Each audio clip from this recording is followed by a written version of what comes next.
पसंद की शादी करना इतना बड़ा जुर्म हो गया कि मियाँ बीवी और बीवी जो है 4 माह की हामला थी, उसको उसके घर वालों ने प्लानिंग करके बेदर्दी के साथ मारा। पसंद की शादी की थी आपके भाई ने? पसंद की हुई नहीं, पहले 2-3 माह तो कुछ भी नहीं होता, सामने ही रहती थी मेरी भाभी जाकर। पसंद की शादी का मैडम कोई धमकियाँ नहीं आती थी। एक हाजी हनीफ है, 1-2 माह पहले उसका झगड़ा हुआ था, वो धमकियाँ देता था मैं आपको देख लूंगा। तो उसकी क्या दुश्मनी है आपके? वो कहता था मुझे ना कोई फैमिली चाहिए मेरे डेरे पे काम करने वाली। जब फैमिली को उधर जाती थी ना तो वो औरतों के साथ ना बदतमीजी करता था, बुरी नज़रों से देखता था। इस वजह से ना वो मेरे भाई ने देख लिया, वो कहता यार ये फैमिली मैं लेके आया हूँ। इस वजह से उसका साथ झगड़ा हो गया था। वो सोए थे छत पे, किसी ने आन के गोलियां बुरी तरह से गोली मारी। देखो एक की सर पे भाई की मारी है और भाभी को दिल पे मारी है, वो हामला थी। पसंद की शादी करना इतना बड़ा जुर्म हो गया कि मियाँ बीवी और बीवी जो है 4 माह की हामला थी, उसको उसके घर वालों ने प्लानिंग करके जिस तरह से घर में दाखिल होकर मारा, बेदर्दी के साथ मारा। फैमिली इस टाइम प्रेस क्लब के बाहर मौजूद है और एहतजाज करें कि हम लोगों को इंसाफ चाहिए। जिस तरह से हमारे भाई को मारा गया, हमारी भाभी को मारा गया, क्या मामला उनसे पूछते हैं। क्या मामला है, किसने मारा है आपके भाई? ये हमें अभी पक्का नहीं पता किसने मारा है। जिसे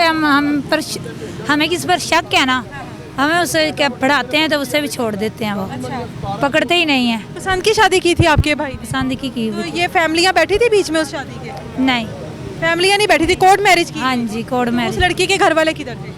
वो सामने ही रहते, हमारे घर के पास ही रहते थे। तो उनको इख्तिलाफ था इस शादी से? नहीं, पहले 2-3 माह तो कुछ भी नहीं होता, सामने ही रहती थी मेरी भाभी जाकर। फिर मेरा अब्बू, जब से शादी की है, जब से सामने रह रही है या अब आके रहना शुरू हुई? नहीं पहले भी मेरी अम्मी की डेथ हो गई तो वो आ गई, फिर मेरे अब्बू की डेथ हो गई तो वो घर ही रहती थी। तो इस चीज़ का सदमा तो नहीं लिया उन्होंने? नहीं, सदमा नहीं लिया, उन्हें गोलियां मारी मेरे भाई को, यहाँ मारी भाभी। अम्मी और अब्बू ने? नहीं, अम्मी अब्बू तो पहले ही डेथ हो गई थी ना। बाद भाई ने शादी की? जी, भाई ने पहले शादी की हुई थी। तो शादी के बाद काफ़ी देर वहाँ मेरे अब्बू जहाँ काम करते थे ना वहाँ आ गए कि मेरे अब्बू को डेथ हो गई थी ना। मेरे अब्बू जहाँ काम करते थे, फिर वहाँ मेरे भाई और भाभी रहने लग पड़े पहली पर। वहाँ ही किसी ने कत्ल कर दिया। वो सुबह हमें पता चला रात को किसी ने कत्ल किया था। तो पहले धमकियाँ दी जाती थी कि पसंद की शादी की है या इस तरह का मामला किया मार देंगे?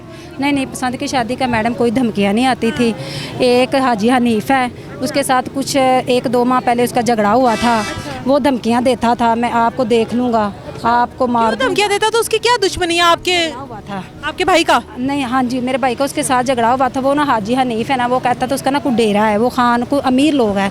वो कहता था मुझे ना कोई फैमिली चाहिए मेरे डेरे पे काम करने वाली। जब फैमिली को उधर जाती थी ना तो वो औरतों के साथ ना बदतमीजी करता था, उसके बुरी नज़रों से देखता था।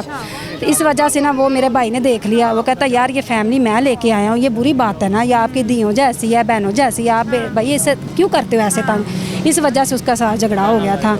तो इसी वजह से एक इधर जो उधर पहली के मालिक है ना, तो उससे झगड़ा था क्योंकि उसके अब्बू को उन्होंने 2 एकड़ तकरीबन 2 किले पहली दी हुई थी।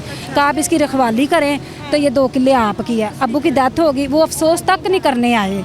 ये कौन सा मालिक है, इंसान उस इतनी वफादारी करे, 60 साल ज़िंदगी बसर करे तो उसकी डेथ हो जाए अफसोस के लिए ना है, बच्चों के सर पे हाथ रखने के। मेरे अब्बू को उधर रहते हुए 4 साल हो गए? 50 साल से शुरू से उधर रहते थे। कैसे मुजारे रहते हैं? सारी ज़िंदगी उधर ही गुजारी है। जब उसकी डेथ हुई ना उधर ही था, हमें पता चला, हम गए उठा के लेके। ये पता नहीं है कि शायद उसको भी कत्ल किया होता, गुजैर वगैरह दिया, हमने इस चीज़ का नोटिस ही नहीं लिया था। हमने कहा शायद इसको हार्ट अटैक हो गया हो या कोई मसला मसाइल हो गया था, हम धोखे में रह गए। उसको अभी ने 1 माह 10 दिन हुए थे। तो उसके बाद ये भाई और भाभी उधर रहते थे, तो किसी ने आके, वो सोए थे छत पे, किसी ने आन के गोलियां बुरी तरह से गोली मारी। देखो एक की सर पे भाई की मारी है और भाभी को दिल पे मारी है, वो हामला थी, 2 बच्चे थे। हम ट्विंस बच्चों की माँ बनने वाली थी, जुड़वा बच्चों की माँ। जब उसका पोस्टमार्टम हुआ था ना तो डॉक्टर बाहर निकली, मैं उधर ही मौजूद थी, मुझे कहती ये तो 2 बच्चे होने वाले थे। तो दोनों बाद में पता क्या हुआ, इन लोगों ने पैसे दे के वो रिपोर्ट वगैरह भी कर दिया। हाँ, अब कहते हैं वो उसको हमल नहीं था। जिस दाई से उन्होंने मेडिसिन ली थी वो भी कह रही थी कि मेरे पास आई थी, मैंने मामला थी वो थी। तो हमें डॉक्टर ने खुद बताया था, किसने पोस्टमार्टम किया था ना। मुझे ये बताएं कि पुलिस इस पूरे मामले में आपकी क्या मदद कर रही है? कुछ भी नहीं मदद कर रही। अगर पुलिस मदद करती हम लोग इधर आते। क्या कहती है पुलिस? सुलह की तरफ लेकर आ रही है? सुलह की तरफ दबाव डालती है क्योंकि वो अमीर लोग हैं, खाते पीते लोग हैं, हम गरीब लोग हैं।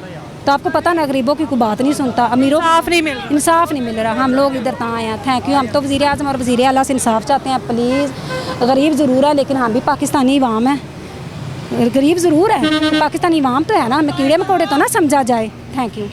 अच्छा, ये देख ले गरीब लोग हैं और इनकी फैमिली के साथ जितना बड़ा नुकसान हुआ है, फैमिली का एक बड़ा लॉस है। भाई और भाभी को जिस तरह बेदर्दी से मार दिया गया, ये नहीं देखा गया कि वो 4 माह की हामला है और उसको इस चीज़ की शर्म ना आई कि 4 माह की हामला माँ बनने वाली औरत, जुड़वा बच्चों की, उसकी अगर उसको मार दिया है, आपके अपने प्यारे चले जाते हैं, उन्होंने आपको नहीं मिलना। लेकिन आप लोग जिस जगह पे रह रहे हैं ना, जिस माशरे में रह रहे हैं, यहाँ पर आप लोगों को इंसाफ भी नहीं मिलना।